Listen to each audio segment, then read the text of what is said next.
Did you know that the frontal lobe of the adolescent brain doesn't reach its full potential until around age 25? Hello, action taker. Welcome to Live Blissed Out, a podcast where I have inspirational and informational conversations with business owners and subject matter experts to help you get the scoop on a variety of topics. Tired of hesitating or making decisions without having the big picture? Want to be in the know? Then this is the place to go. I'm your host, Marissa Houston, helping you achieve bliss through awareness and action. So let's get to it.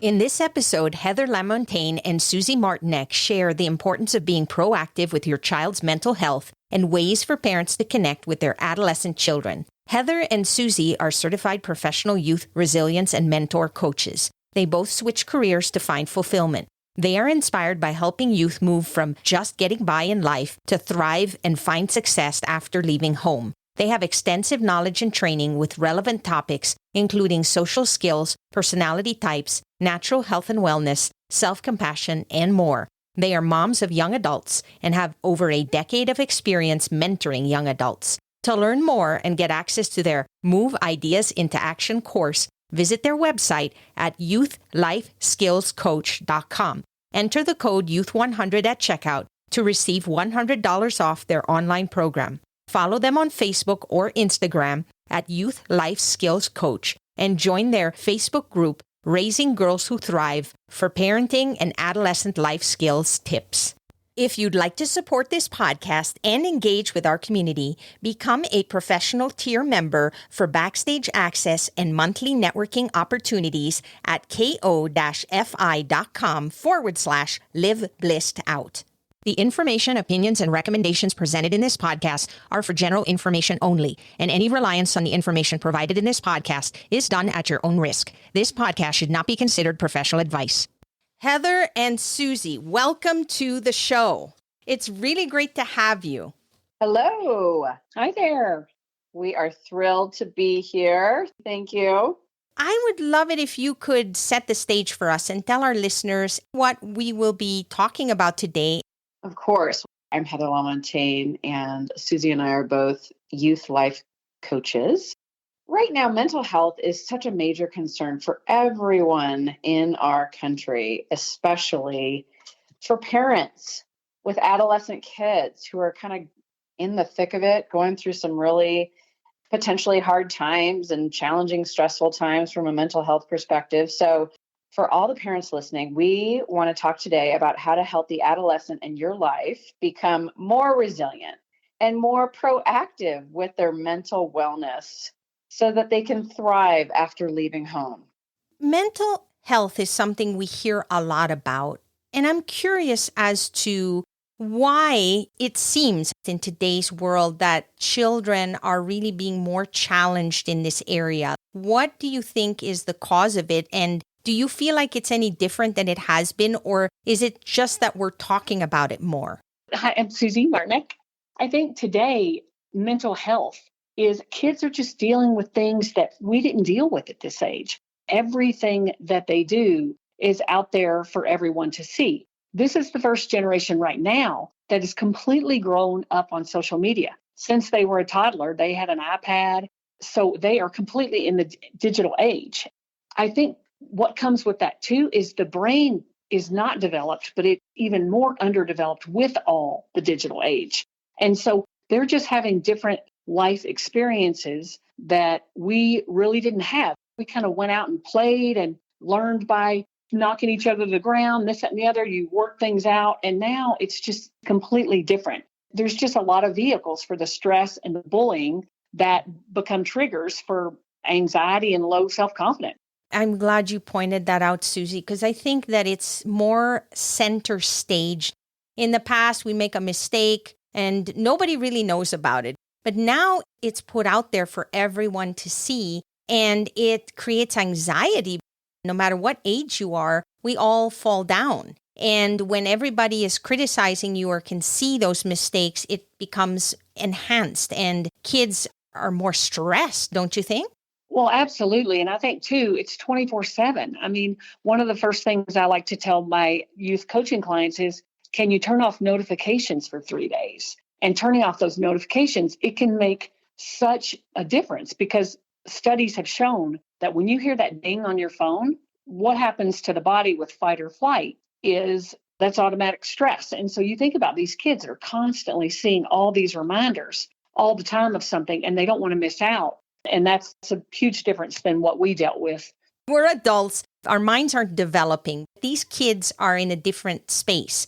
It's hard to distinguish, to even be able to identify what's real. When you see somebody on social media, when you see an article, information gets shared so quickly that we're just scrolling along, and then our brains start to digest this information in such a way that we almost think it's real. Like we don't even question it anymore. We see images 24/7 flash before our eyes, and we don't know how to question it, how to validate it, or do anything like that. And if we as adults are having that issue, I can't even imagine developing children and what they must be going through.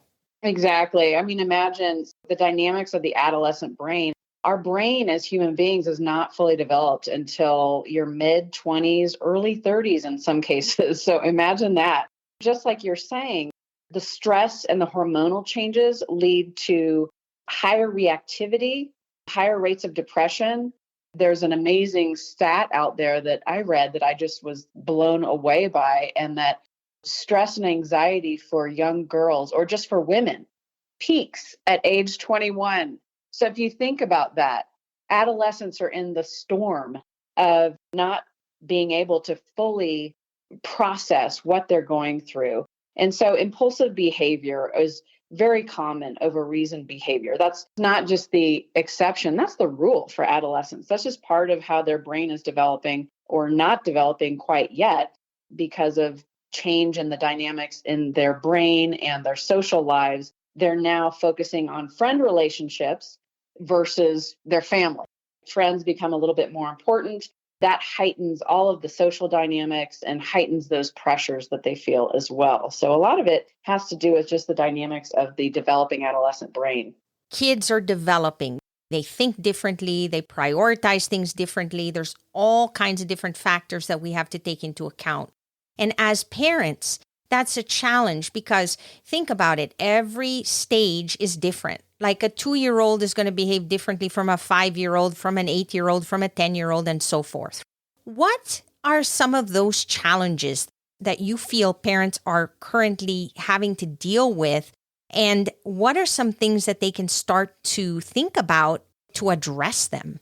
One thing I want to say, Marissa, is so parents understand some of the strategies that we're going to talk about is today, we really want to talk about how to help the adolescent in your life, how to help them become more resilient, more proactive with mental wellness, so that, when they leave home, they're ready to launch and they're thriving. And to that end, I just want to tell you a little story before we go into some of these strategies. When I was little, my dad had mental illness. So my dad had schizophrenia, and he just kept leaving. And then I have 3 older brothers. And finally, when I was 1, I was the youngest of 4. When my dad left, he left with everything. And so my mom picked us up and moved us to a small town in Kentucky from Indianapolis, Indiana, and had to go work. She had been home with my brothers and me. And all of a sudden, she's got 4 mouths to feed. There was no money for my mom to do anything. She was working during the day. She was working at night. I mean, she had 3 jobs. She was never home. And there's 4 of us. And we were 1, 5, 7, and 9. And so basically for 6 years, while my mom was doing all that work, I was kind of raising myself. My brothers were doing their thing. I mean, we were really a bunch of yard apes just running around trying to figure out life, right? And this is my formative years. So I really suffered a lot of trauma from 1 to 7.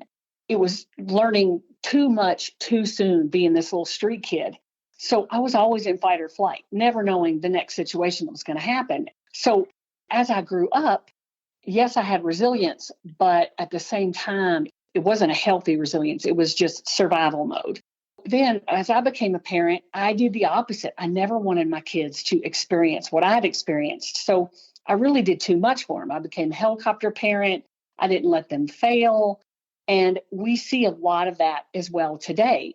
And so there is a happy medium. But to have somebody in your life that you can talk to and have that non-parent person in your life, like a coach or a mentor, someone at church, something. It is so critical. And that would have just been so helpful. Kids today, it just would be so beneficial when they have just somebody that is not their parent in their life to help more with that empowerment, encouragement, learning, resilience, life skills, so that they can launch and thrive after they leave home. And that's what we're going to talk some about today with the strategies you were just asking about. And I'm so glad you shared that story. Not only is it an amazing story, but I also feel like everybody's got a different scenario that they remember in their lives that challenged them when they were children. Everybody deals with it differently. Some parents become just like their parents, and some parents want to be completely different because they don't want their kids to go through the same thing. So thank you for sharing that, because I think that that'll help us then establish, all right, maybe we should look at ourselves and see where we come from and how we deal with things. We can't move forward until we understand where we are, where we came from. And so this kind of helps us think. We really start to reflect on things so that we can figure out for ourselves, all right, what can I do differently? If I need to make changes, what does that look like? Right. That parent connection is so needed, and having the right parental role model for these kids is critical to helping them build resilience. The best type of parent out there is what's called an authoritative parent. That's very different from an authoritarian parent. An authoritative parent, they're so focused on the relationship. It's a reciprocal relationship, the parent and the child together. The parent is very responsive, very listening focused. They're validating what their child says.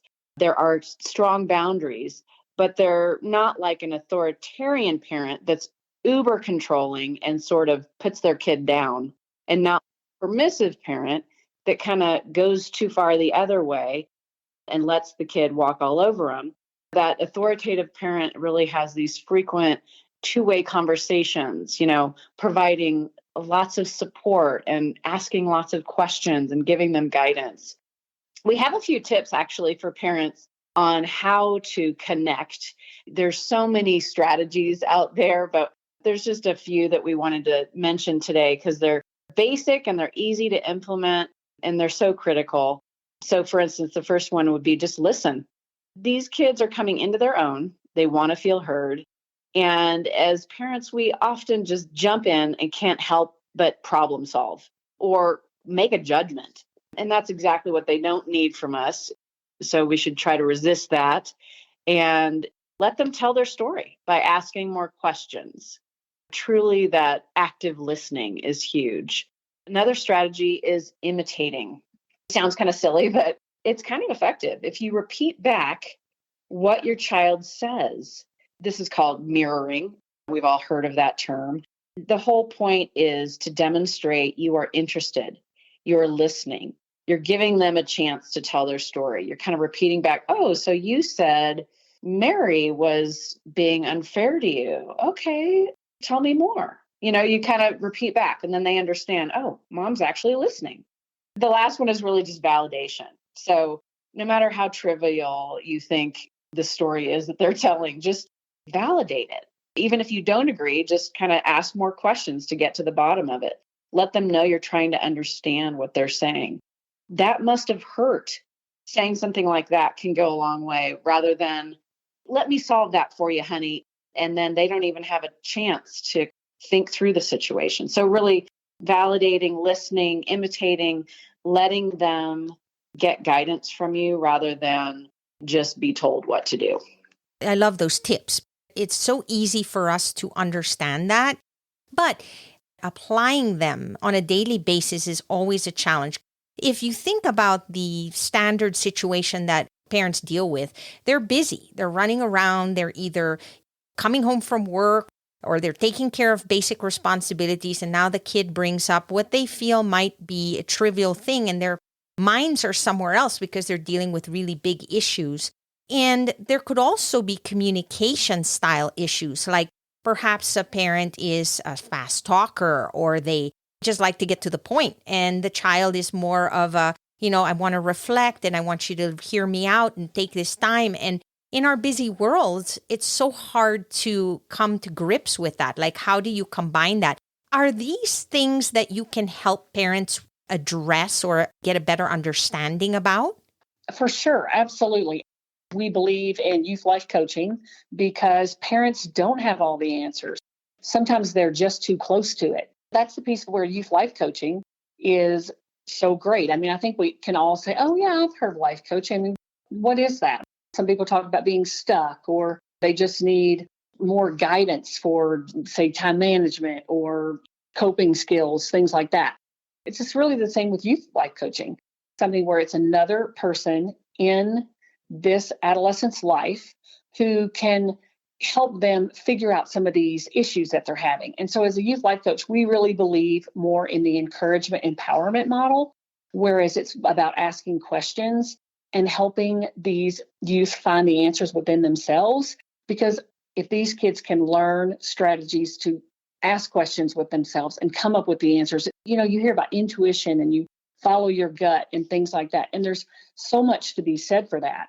We start with like 13-year-olds, but if they can learn at the end of middle school how to discern different situations, I mean, what a gift, right? I think what you see so much today is these kids don't trust themselves with decision making, and there's just so much insecurity and comparison stuff. The difference between coaching and therapy is, again, it's that empowerment model. We don't prescribe medicine. We don't do things like that. That is awesome for therapists, but for coaches, we are really more just about teaching them ways to trust themselves. Another good way to kind of think about the difference between therapy and coaching is if you think of our wellness or our mental health on a continuum, on a straight line, the negative numbers would represent something's wrong, something's not functioning perfectly. You might have some anxiety, you might have some depression, you might have a situation like having ADD or some other situation. Therapy is all about addressing those non-functioning pieces of you to get back to normal functioning, to get back to that base level. Base level and normal functioning is just fine.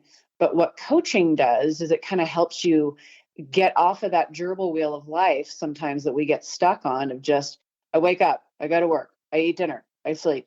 Just not really thinking, just kind of almost like a machine going through life. So getting off that gerbil wheel of life and really getting towards the positive numbers of thriving in life. Again, thinking of that wellness continuum.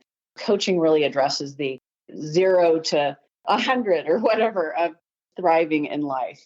So those are some differences. And we can absolutely help fill in the gaps for parents because parents don't know everything and they shouldn't be expected to know everything. There are also tremendous gaps on what they don't teach in school. We help fill in the gap where what parents leave off on and what they're not teaching in school. Some of those just life skills that you don't even think about that are so critical to being able to successfully launch. But basically, some of those life skills might be learning from failure, that failure is so important. Basic communication skills, those come naturally to some of us, but not so naturally to others, and especially kids. There are a lot of kids who are high functioning, but they might be very socially awkward. So they need to just learn some social communication skills. Social media strategies is a big one for us just because there are a lot of kids who get stuck in the black hole of their phone and don't know how to handle situations where they might be bullied, or how do they get proactive about that and avoid those things. We also teach self-awareness. That's something that they're not teaching in school necessarily. There might be a unique class or a unique program that might help with that, but self-awareness builds confidence. Once you really know your strengths, know your areas where you might be challenged on a regular basis, like by learning your personality type, for instance, that's another thing that we do with kids. Gosh, that's so informative because you know how to move forward in life. You have better confidence of, okay, here's where I might need to ask for help, but here's where I can really shine and I can help others. Other things like stress management, we've talked about, study strategies, goal setting and achievement. I mean, that seems like such a basic thing, but if you don't set realistic goals and nobody teaches you how to do that, you're going to set yourself up for failure. You're going to self-sabotage because you said, okay, I'm going to lose 30 pounds in a month or whatever it is, or I'm going to exercise 5 times a day, every day. And then suddenly you don't do it. Then you say, oh, forget it. So goal setting is a true skill. Are you searching for a trusted merchant service provider for your business? SG Associates LLC is your partner for quality payment and merchant service solutions. With over 15 years of experience in credit card processing, SG Associates offers merchants the best pricing, products, and customer service available from a payment and solution service provider. Their number one goal is to save their merchants as much as possible on their credit card processing fees. To learn how they can help you, call 1-800-455-5211 or visit sg-associatesllc.com. Yeah, you get discouraged. And once you're discouraged, you walk away and then you think everybody else seems to get it and I don't. When a parent reaches out to you for help, are they involved in the entire process right along with you and the child? Or is it where you talk to the parent separately and then you help the child separately? What can they expect when they choose to work with you? That's a great question, Marissa. Thank you so much for asking that. We offer a couple of different packages. The individual package for just the adolescent would be 12 sessions. So we'd like to do 3 months. And during that time, it's really just working with the adolescent. I mean, we have a consult with the parent before we start, see if it's a good fit. We tell them how everything works and then what they can expect. We have another package where there is more parental involvement, talking to them on the phone more. We do send follow-up emails after each session to tell them what we talked about. And then there is another package where we are more involved and the parent can ask more questions. And then, if there's something, if parents want a little more parenting help, we can do that as well and work with just the parent. During that time, there's an intake session and then there's a values assessment, which is excellent because there can be times when kiddos might have stomach aches and they don't really know why. And it can be something as simple as when they know their values, like say there's somebody who's really compassionate, but they're hanging out with kids that are mean. That child would go to school, have a stomach ache because they're not aligned with their values. So I have found that to be so constructive and informational for the person we're working with so they can understand that they want their values to align with their everyday action because then they'll find their passion and their purpose that aligns with their values. We do a personality test to see what kind of personality they are. We love the Enneagram. There's Myers-Briggs. There's lots of those out there. But those are in the first 3 sessions. And then really from there, we have other activities and we talk to the client to see what they want to work on. And then there is feedback with the parents after that first month. Yeah, we definitely have regular parent updates, even though the sessions themselves are completely confidential. There is a child and coach relationship that is confidential. But from the broad strokes, we always talk to the kids about what's okay to share and things like that during parent updates. But like Suzy said, we can also do parent coaching. Another thing I wanted to mention about kind of the experience of what it looks like. We do the consultation. We talk to both the parent and the kids, sometimes separately, just to make sure that the kid's just as much on board and this isn't just the parent's idea, because it's very important that the child be in and be motivated and be kind of excited about it, or even curious, even if they're not excited. Hopefully they're curious. This has such an immense impact on a child's life, but it won't feel like a big deal. It's 30, 45 minutes a week. And if that kid needs to do every other week because they're super athletic and on 16 teams, that's fine too. But it's 30 to 40 minutes each time we meet with them. In the course of one session, we are catching up on how they're doing, catching up on the last thing that we talked about. Maybe they had a little homework assignment. Then we talk about, hey, what do you want to talk about today? And whatever's coming up. And if nothing's coming up, then we have these life satisfaction survey that we did during the intake to reflect upon and say, okay, you want to talk about one of these things that you identified as something you wanted to work on. So we've always got lots of different ways to come up with conversations. We also will do life skills strategies if they want to learn about what's the term accountability? What does that mean? And we'll talk them through it. Even though this all has this tremendous impact on their life, the kid won't feel like it's a big deal. It sounds to me like it really is custom. Like you talk to the parents, you talk to the children, You really get an understanding in terms of what their expectations are, understand them, and help them become more aware and build around that. So it's not like this cookie cutter approach. You have a process, but it's really geared towards the success of each individual family and what their needs are. We have listeners right now who are thinking, I need help. I didn't even know this existed, and I have been struggling. My child is struggling, and it pains me to see this happening. Is there something right now that our listeners can do, our parents in particular, to help them do something that might make the situation a little better, something that they can apply at the moment, that they can walk away with and perhaps try so that they can get a sense of how to help their child? Yes. And to that end, Marissa, I do want to say at the end of 4 sessions, we always revisit with the client and also with the parent to make sure it's a good fit. Because I have had clients where they're really not in a place to be ready for coaching. They're not motivated, or they don't really want to do anything to make the changes that need to be made. And so when that happens, it's nothing against the client. They're just not ready. We need to wait until a later time that they're ready to do coaching. So I do want to say that this is nothing anybody's ever coerced into. The client always has to want to be there and want to figure out some of these things. And if it isn't a good fit, that's okay. We just would wait for a later time. One thing I can say is family dinner.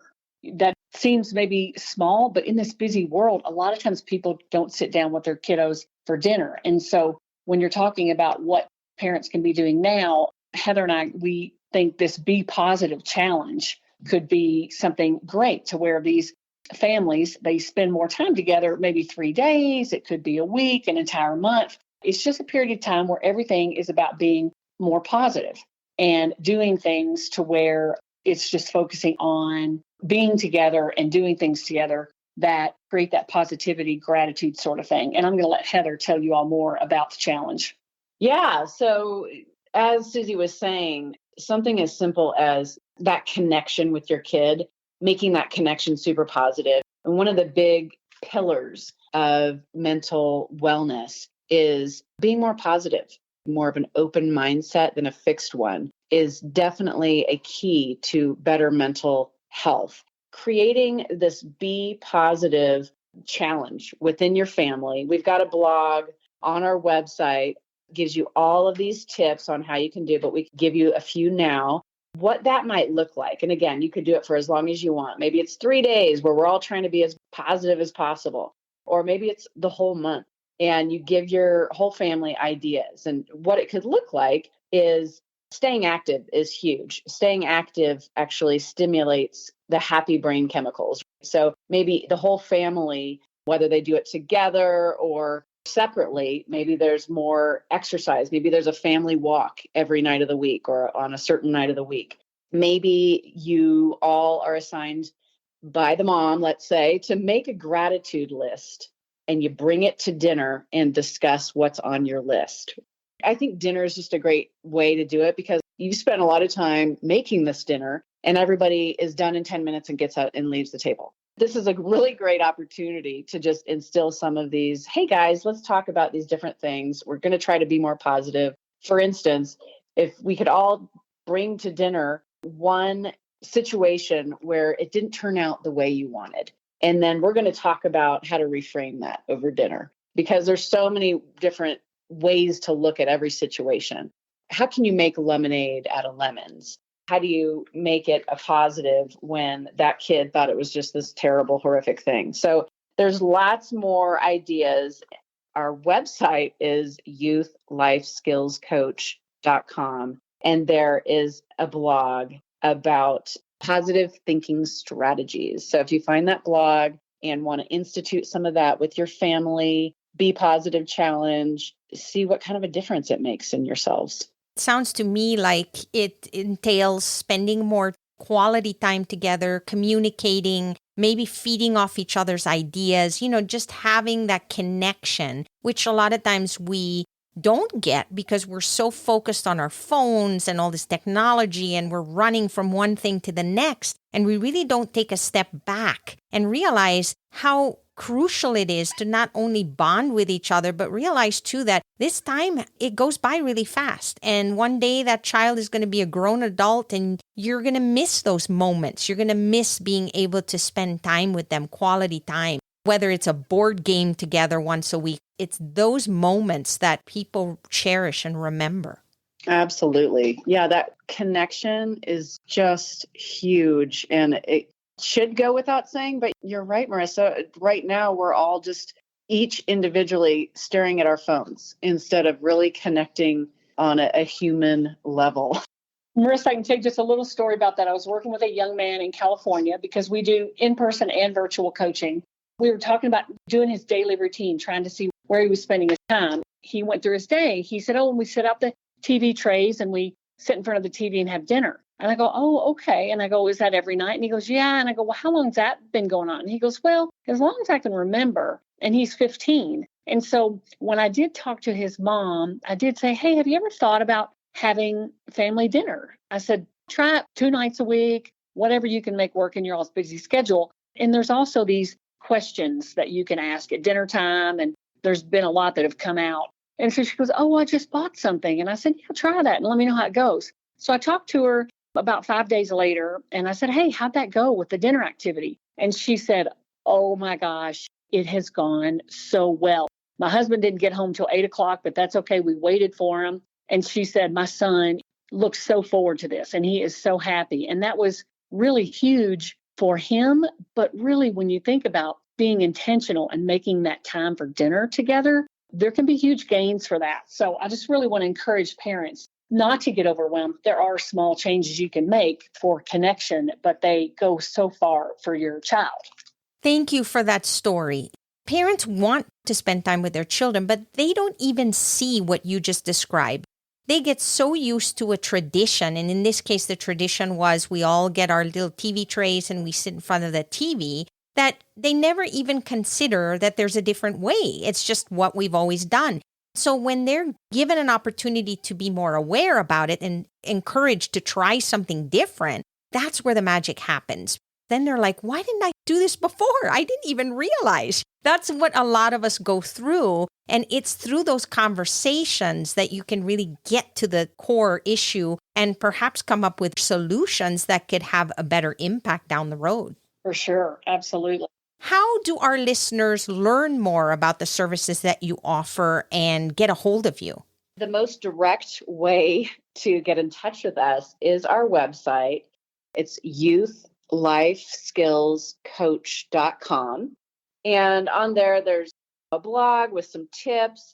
You can also follow us on Facebook, which is at Youth Life Skills Coach, and join our group where you'll get parenting tips and all of that good stuff. Right now, there's another great way for your listeners to connect with their child, and that is an online program that we just launched in March. It teaches everybody involved, parent and child, how to put all of the great ideas that you have in your head and in your heart really into action, getting them out into the world. And we're offering everybody $100 off the online program for listeners. For that one, you can go to our website and go to programs, and you'll find the program down there. It's called Move Ideas into Action. If you put in the code YOUTH100 at checkout, you'll get that $100 discount. So instead of $297 for both of you, it'll just be $197. You get so much with that. Check it out on our website.